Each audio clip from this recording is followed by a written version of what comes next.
Chinese smartphone maker Vivo on Monday introduced a full-view concept smartphone named Apex that has the world's highest screen-to-body ratio and half-screen in-display fingerprint scanning technology at the ongoing Mobile World Congress 2018, MWC, in Barcelona. The first device from the company with the industry-first in-display fingerprint scanning technology was Vivo X20 Plus UD, which was unveiled at the International Consumer Electronics Show 2018, CES, in January. We are committed to bringing in technology and innovation in every new product that comes out of our stable, and Apex is not an exception. The futuristic design innovations in Apex are only a fraction of our innovation pipeline, Alex Feng, Senior Vice President of Vivo, said in a statement. Vivo Apex features top and side bezels of 1.8mm, said to be the thinnest in the industry. It has a 4.3mm bottom bezel and a screen-to-body ratio exceeding 98%.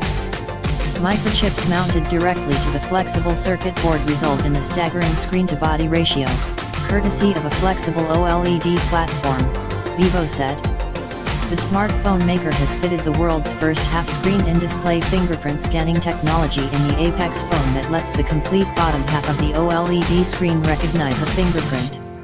The technology also enables new usage scenarios such as the new dual fingerprint scanning feature in Apex for greater security.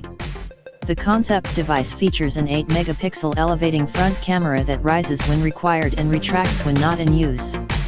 It also sports Vivo's own screen sound casting technology that sends vibrations through the display without the need for a traditional loudspeaker.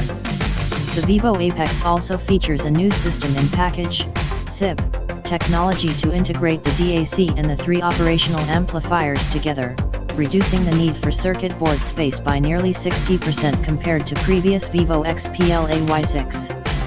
Vivo says that since this frees up more space in the smartphone's interior, this technology can allow for increased battery size as well as cooling, thus opening potential for even more design improvements in future smartphones.